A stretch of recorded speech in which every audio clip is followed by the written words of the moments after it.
Tem informação importante sobre possível contratação de Ramon Sosa. Vídeo de hoje repercuto com vocês uma informação do jornalista André Hernan que pipocou neste final de semana e é claro, a gente vai conversar sobre isso neste vídeo. Segundona Palestrino com sorteios da Copa do Brasil e Libertadores da América e tudo que os torcedores do Palmeiras querem é que não venha pedreira pela frente. Até porque Palmeiras perdeu a sua invencibilidade fora de casa, caiu para quarto lugar no Campeonato Brasileiro e a parmeirada tinha que acontecer em vésperas de Mundial de Clubes. Hoje nós vamos conversar muito seriamente sobre este último jogo contra o Cruzeiro e é claro, vamos relembrar também contra o Flamengo, que foi aquele vacilo que o Palmeiras não poderia ter feito. Mas antes da gente começar, Palestrino, verifica aí a inscrição no canal, já faz a pataquada toda, você que é aqui inscrito já da casa, né? Verifica aí sua inscrição, porque às vezes o Google parece que desinscreve uma galera aí, rola esse papo na internet, então não custa nada, dá uma verificada aí na inscrição neste canal. O seu like também ele é muito importante para o engajamento e a vida deste canal, vocês são peças fundamentais para que o nosso trabalho continue por aqui, por isso que eu conto demais com o seu like e é claro a função hypar, Palestrino. Se você está assistindo pelo celular, depois que você der o like, você vai ver a função hypar ali junto com os comentários. Hype o nosso vídeo e ajuda o nosso trabalho também, serei eternamente grato a todos vocês. Tudo isso vocês podem fazer de graça, tá bom? Não precisa pagar nada. Dito isso, vamos falar de Palmeiras. Nessa segunda-feira de ressaca, que tem muito palestrino louco da vida com o que aconteceu ontem lá em Minas Gerais. Vem comigo. Meu querido palestrino, minha querida palestrina, que fala comigo aqui do Brasil e também do mundo afora. Meu nome é Leandro Rodrigues e eu falo diretamente com você, meu querido torcedor e apaixonado pelo nosso Verdão. Vocês devem estar bem putos aí do outro lado pela atuação horrorosa que o Palmeiras teve contra o Cruzeiro, principalmente no primeiro tempo, né? Putz, grilo, ninguém esperava essa atuação do Palmeiras. Eu lidava com um empate lá no Mineirão como um bom negócio pro Palmeiras, mas aí o Verdão me faz uma dessa daí, né? Que coisa. Você sabe que quando a gente tem esse papo aqui tete a tete, que eu não coloco nenhum tipo de ilustração, você tá ligado que vem papo sério pela frente. Então se liga só, no último domingo, dia 1º, vocês vão se lembrar, o Palmeiras viu ruir duas marcas expressivas de sua temporada. Jogando no Mineirão, o Verdão foi derrotado pela Raposa, o Cruzeiro por 2-1 em seu último compromisso antes da disputa da Copa do Mundo de Clubes da FIFA. Com o resultado, o time comandado pelo professor Abel Ferreira perdeu essa invencibilidade como visitante em 2025 e também a liderança do Campeonato Brasileiro, caindo para quarto lugar. Há 2 rodadas atrás, nós estávamos em primeiro lugar e com uma gordura de 4 pontos. Foi apenas 2 derrotas o suficiente para jogar o Palmeiras lá para quarto lugar. Cara, mais um jogo decisivo para o Palmeiras que nós olhamos e ficamos preocupados com a atuação da equipe, né? Você olha para o time do Cruzeiro jogando em casa, com seu torcedor, empolgados aí, né? Porque eles vêm numa sequência boa no Campeonato Brasileiro. E eles olharam para o Palmeiras e encararam como um jogo grande que eles não poderiam perder dentro de casa. E foi o que aconteceu, Palestrino. Os caras entraram com intensidade e comparado com o Palmeiras entrou, pelo menos a impressão que eu tive, que era de cadenciar. Né? Falou, vamos dar uma segurada no jogo, dar aquela gelada no jogo, vamos ver o que acontece. Só que do outro lado tava o Cruzeiro nessa ascensão que eu já falei para vocês e os caras entraram e ó... Não teve conversa. 6 minutos de jogo, já estava 2-0 para o Cruzeiro dentro do Mineirão. O Palmeiras sentiu o golpe, isso ficou notório. Foi aí uma atuação no primeiro tempo catastrófica da equipe que o professor Abel Ferreira colocou em campo. É impressionante como jogos grandes, parece que o Palmeiras entra com a fralda cheia, né, cara? É impressionante.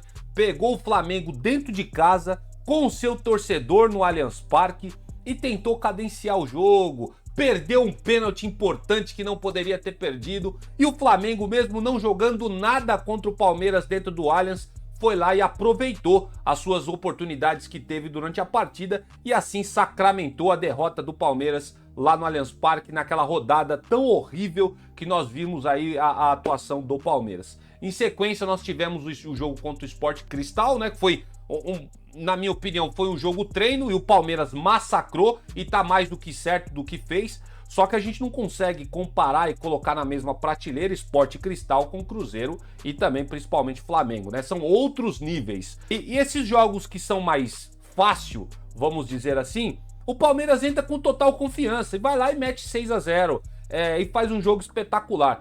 Quando pega times que estão ali no G6, por exemplo, do Campeonato Brasileiro, parece que o Palmeiras entra peidando na farofa. Desculpa da expressão aqui, mas é o sentimento que eu tenho de torcedor. Parece que o Abel ele entra coloca o time mais retrancado para tentar jogar no contra-ataque contra esses caras e tentar segurar o jogo. Ontem, em 2 bolas paradas, aliás, uma bola parada, né? Porque foi gol, o primeiro foi de escanteio. O jogador do Cruzeiro subiu sozinho lá, a zaga, tipo, batendo cabeça com o Mikael e Bruno Fux. Já deu pra perceber que esses dois não dá pra jogar junto. E gol do Caio Jorge, né? E a segunda também, um cruzamento, né? O gol que surge dos caras, surge de um cruzamento também, a zaga completamente perdida do Palmeiras, tá bom? Quero falar outra coisa aqui. Eu disse no vídeo passado que eu estaria tranquilo com a escalação do Rafael Veiga. Não posso ser desonesto com vocês, quem assistiu o vídeo que eu postei no sábado. Só que a gente precisa ver como uma hierarquia no Palmeiras. O Maurício, ele tá melhor que o Veiga, né, gente? O Facundo Torres, ele vinha numa sequência boa. É um jogador extremamente tático no Palmeiras. Então, obviamente, num mundo utópico, vamos dizer assim, o Rafael Veiga seria banco de reservas contra o Cruzeiro. Acredito que o Abel deu oportunidade para o Veiga pela boa atuação que ele teve contra o Sporting Cristal. Mas mesmo assim, né, Abel? Para mim, você vacilou em ter dado essa chance pro Veiga. Eu entendo o porquê que você colocou o Veiga de titular, só que eu acho que o Veiga teria que ter entrado no segundo tempo se eu fosse o treinador. Eu entraria com o Maurício no meio de campo e o Facundo Torres, mesmo que seja improvisado pela ponta esquerda, que é o que você vinha fazendo. E aí o Estevão, não encaixotado como foi contra o Cruzeiro, jogando muito mais pela ponta, né? O Estevão eu jogaria com ele, revezando com o Maurício ali no meio de campo e o Maurício caindo também, ora, pela direita. Não foi o que você optou, né, Abel? E aí o Palmeiras mostrou esse futebol horrível, pífio. O senhor Rafael Veiga, a boa atuação que ele teve contra o Sport Cristal, a vontade que ele teve para jogar contra aquela equipe na Libertadores, ele não mostrou a mesma vontade para jogar contra o Cruzeiro. E aí, mais uma vez, a gente bate na tecla de novo. É impressionante como o Palmeiras sente jogos grandes, cara. E é o que eu falo para você, meu querido torcedor palestrino. O que vence campeonatos, por mais que a sequência seja boa, que eu falei pra vocês de 15 vitórias consecutivas aí fora de casa e tal, o que vence campeonatos, o divisor de águas, são esses jogos grandes contra essas equipes que estão lá em cima na tabela. O Palmeiras pegou o Flamengo, perdeu pro Bahia também, que vem com boas atuações no Campeonato Brasileiro, é verdade, mas Flamengo e Cruzeiro são duas equipes que estão ali jogando, brigando ali nas cabeças desse Campeonato Brasileiro. São jogos importantes que você não pode perder. O Palmeiras teria que ter encarado o Flamengo e o Cruzeiro como jogos decisivos e não foi isso que aconteceu. Outra coisa, tô com o SofaScore aqui aberto na minha outra tela do computador, ele entrou com o Flaco Lopes de atacante. O Flaco Lopes teve uma boa atuação contra o Sporting Cristal, só que o Flaco Lopes, se a gente for somar no agregado de todos os jogos que ele fez pelo Palmeiras, o Flaco Lopes tem muito mais revés do que pontos a considerar a favor dele, gente. Teve poucas partidas que o Flaco Lopes foi bem. Nessa contra o Sport Cristal ele jogou bem, ele jogou muito bem contra o Bolívar na Libertadores, só que não adianta, ele precisa ser aquele atacante decisivo que decide jogos grandes. A gente precisava ver o Flaco Lopes, mas a gente vê uma queda de produção desse jogador absurda. E não é uma perseguição minha aqui ao Flaco Lopes, eu não persigo o Flaco Lopes, a gente só fala a realidade aqui. Qual é a justificativa que o Abel tem pra entrar com o Flaco Lopes, sendo que você tem Paulinho e Vitor Roque no banco, cara? Você tem mais de 50 milhões de euros no banco e você entra com o Flaco Lopes, gente. Isso não entra na minha cabeça. Amo Abel Ferreira de coração, mas essas teimosias Eu não consigo entender por que o Abel escala em jogos importantes os jogadores que não estão performando. Flaco Lopes é banco do Palmeiras. Alô, você que defende Flaco Lopes mais do que a Sociedade Esportiva Palmeiras, Flaco Lopes é banco de reservas. E hoje o senhor Rafael Veiga também é banco de reservas. Tem outros jogadores que estão jogando muito melhor que eles. Eu não consigo entender essa do Abel privilegiando alguns jogadores. Tá na hora da gente parar com essa panela, Abel. Essa panela tá destruindo o seu trabalho, que é tão vitorioso, Abel Ferreira. Você entrou com esses caras e, ó, pra vocês verem como eu estou certo, quem que ele saca no segundo tempo? Quem são os dois jogadores que ele saca? Flaco Lopes e Rafael Veiga, que não jogaram absolutamente nada. E aí ele entra com Paulinho e Vitor Roque no segundo tempo. O time entra com outra cara, com mais vontade. É verdade, o Vitor Roque também não fez uma boa partida, só que ele entregou. Você vê que esse menino, ele corre, ele tem vontade. E outra coisa, se vocês forem perceber na partida, o Paulinho e o Vitor Roque jogando pelas beiradas do campo, cara. Eles são atacantes, Abel.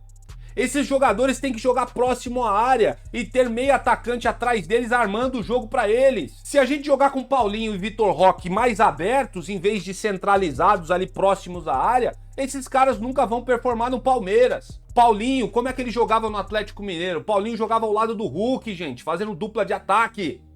Era assim que o Paulinho fez um monte de gols pelo Atlético Mineiro. Foi assim que ele se consagrou como bom jogador, jogando pelo Galo. E o Vitor Roque? Vitor Roque sempre, muitas vezes saindo da ponta, mas caindo pra dentro, pro meio dali da área.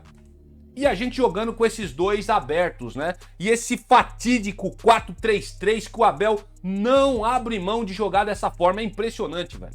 Ele não abre mão de jogar com esses dois pontas, porque ele gosta de fazer os pontas correr atrás de lateral pra marcar. É impressionante, eu acho que é isso, não é possível. Ele não faz outro esquema tático. Ou é esse fatídico 4-3-3, ou é aquele esquema de 3 zagueiros, com um dos 3 zagueiros é um lateral improvisado ali, cara. É impressionante, vocês podem perceber o jogo do Palmeiras. No jogo contra o Flamengo ele improvisou também, o Felipe Anderson machucado, ele coloca o Mike de ponta e na cabeça do Abel o Mike tá virando ala e ponta direita, cara. O Mike é lateral, Abel. E vocês viram a atuação que o Palmeiras teve, o Mike não jogou absolutamente nada contra o Flamengo. Além de entrar com Paulinho e Vitor Roque, que deu uma cara melhor pro time, mesmo eles jogando fora ali da posição que eles gostam de jogar, o Palmeiras entrou também no segundo tempo ali, meados de 60, 73 minutos ali, com o Evangelista, que entrou também, não fez nada.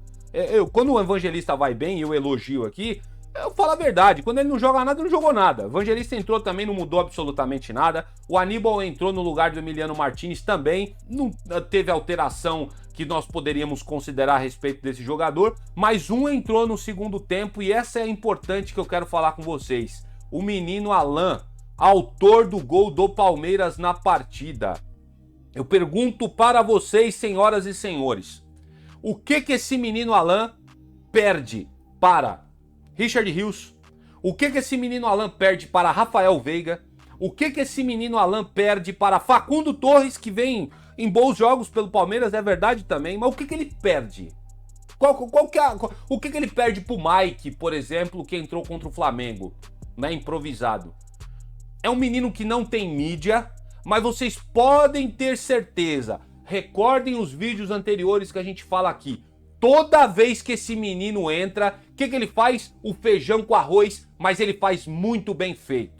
É aquele jogador que tá me lembrando muito, sabe quem? O Danilo, que entrou no Palmeiras sem mídia e virou aquele baita daquele segundo volante que jogou demais pelo Palmeiras. E o Abel, na minha visão, boicota o Alan em favor de colocar outros jogadores que são mais midiáticos. Richard Rios, ele tem o talento dele, só que a gente não pode esquecer que ele é aquele jogador indolente, cara. Não tem como você contar com o Richard Rios pra marcar. O Richard Rios tem que jogar, na minha opinião, do meio de campo pra frente. Se for pra jogar com o Richard Rios assim, é melhor. Agora, se você for contar com o Richard Rios pra marcar, a gente se lasca. Bom, vocês viram aí no primeiro tempo contra o Cruzeiro. O menino Alan entrou e fez o feijão com arroz. O que aconteceu? O básico. O menino foi lá, deixou o dele e ainda ajudou o Palmeiras ainda a crescer na partida. Esse menino, ele não tem sido titular no Palmeiras porque eu falei, ele não tem mídia, não tem grife. Porque se ele tivesse, ele já estava sendo titular do Palmeiras há muito tempo. é um excelente jogador que tá pedindo passagem, mas como é um jogador da base, a gente acaba deixando ele um pouco para escanteio e acaba privilegiando outros jogadores como o Rafael Veiga, que não tá jogando absolutamente nada, o Richard Rios, que ora joga bem, ora joga mal, Mike improvisado, o Giai não fez uma boa partida. Não se surpreendam se o Abel entrar no Mundial de Clubes com o Marcos Rocha na lateral direita, só por causa dessa partida ruim do Giai, hein? Não se... Cara, é impressionante, cara, é impressionante. Eu espero, Abel, eu gosto muito de você, mas eu espero que você mude essas teimosias. Porque se você for ficar priorizando jogadores que é líder de elenco, que podem ser mesmo, tal, Marcos Rocha, bom de elenco, bom de grupo, tudo bem, mas se não tá jogando nada, tem que ser banco. Rafael Veiga é bom de elenco, mas não tá jogando nada, tem que ser banco.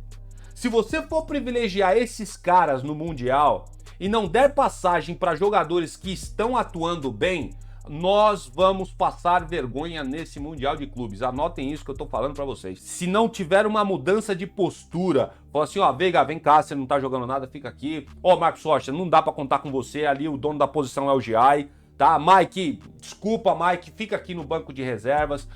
O lugar é mais do Felipe Anderson do que seu.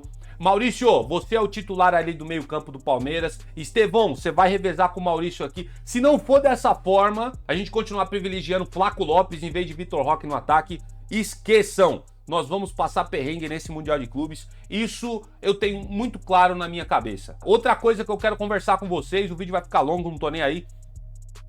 Cara, como que o Abel, ele tá mudando tanto os jogadores que fica difícil a gente saber quem é a escalação titular do Palmeiras. E time nenhum, Abel, ganha sequência de jogos, time nenhum consegue ganhar campeonatos se não tiver um padrão ali de jogadores que é a espinha dorsal. Você foi campeão em 2021, 2022 com uma espinha dorsal ali pronta. Esse negócio do calendário ser pesado, acho que afetou tanto tua cabeça que todo jogo você troca jogadores e muitas vezes não tem necessidade. Tem caras aí que precisam de jogos em sequência para poder entregar pelo Palmeiras, mas você fica trocando toda hora e a gente perde, na minha visão, padrões de jogo e acontece essas coisas que aconteceu contra Flamengo e contra Cruzeiro. Jogadores que entram aí com a fralda cheia e a gente acaba perdendo liderança do campeonato. A dúvida que fica, Palestrino, é a seguinte: nós vamos entrar como nesses próximos jogos que são Mundial de Clubes? O próximo jogo do Palmeiras é contra o Porto, dia 15, lá nos Estados Unidos da América, por esse campeonato tão importante, a disputa que o Palmeiras vai estar. Como é que a gente vai entrar? Vai entrar desse jeito aí, com a fralda cheia? Com medo de jogar bola contra esses caras? Jogando com os 11 atrás, esperando para tentar jogar por uma bola? Se entrar desse jeito, eu ouso acreditar que o Palmeiras não se classifica para as oitavas, tá bom? Perante esses jogos que fez contra Flamengo e contra Cruzeiro, eu não acredito na classificação do Palmeiras. Quero muito relembrar da sequência que nós tivemos positiva. Esses jogos contra Flamengo e Cruzeiro, eu quero esquecer. Posta aqui nos comentários a opinião de vocês. Custou muito caro para o Palmeiras essas duas derrotas. A gente poderia estar 7 pontos à frente do Flamengo se tivesse vencido lá atrás. E mesmo que perdesse para o Cruzeiro, ainda estaria liderando o campeonato. Mas em jogo grande parece que o Palmeiras dá aquela verdadeira parmeirada e vocês, sabem muito bem o que eu tô falando aqui.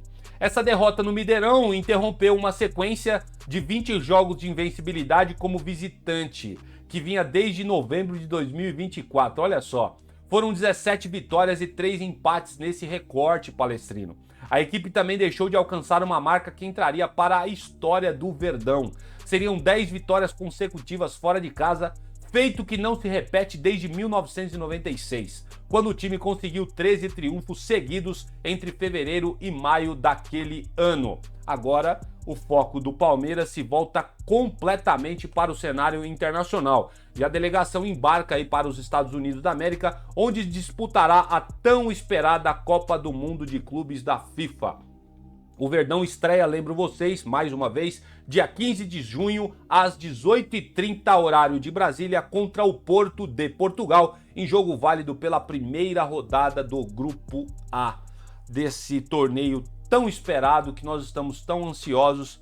E o Abel vai ter aí mais ou menos 15 dias, né? 15, 14 dias para tentar fortalecer esse elenco aí, a mentalidade e encarar qualquer jogo que venha pela frente como jogo grande, sem entrar com fralda cheia, velho.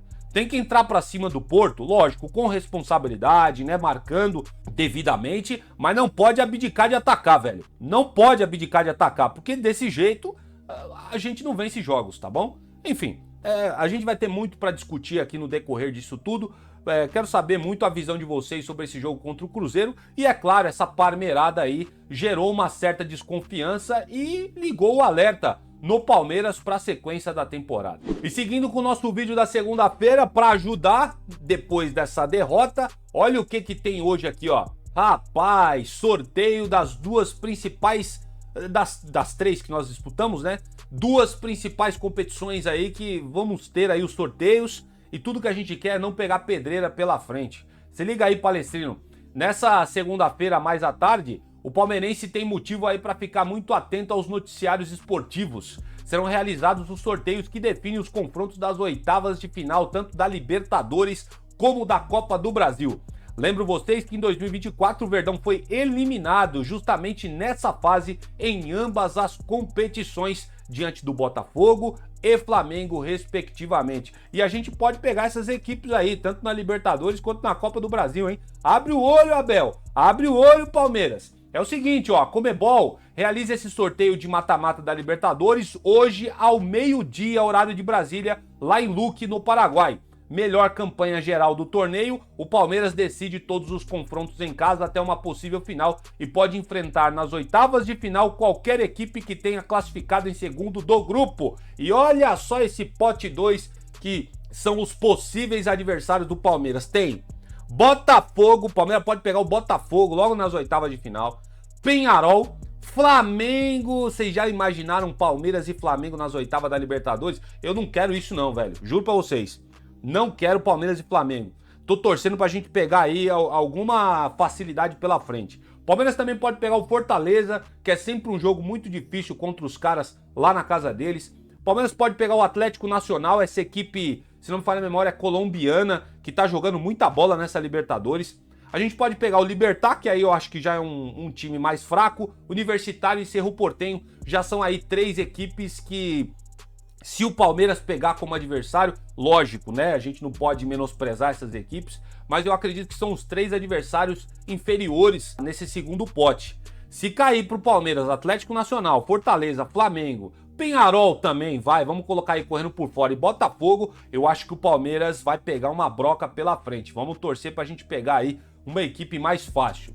Já a CBF realiza o torneio das oitavas de final da Copa do Brasil também hoje, só que este será às 15h30, horário de Brasília, lá no Rio de Janeiro. Diferentemente da Libertadores, o torneio nacional não distingue as equipes em potes. Dessa forma, Palestrino, o Verdão pode enfrentar qualquer um dos outros 15 participantes restantes. E quem são esses 15? Atlético Paranaense, Atlético Mineiro, Bahia, Botafogo, Corinthians, CRB, Cruzeiro, CSA, Flamengo, Fluminense, Internacional, Red Bull Bragantino, São Paulo, Retrô e Vasco. CSA, Retrô e CRB são equipes que seriam mais fácil, vamos dizer em tese, né? Porque quando o jogo inicia é 11 contra 11.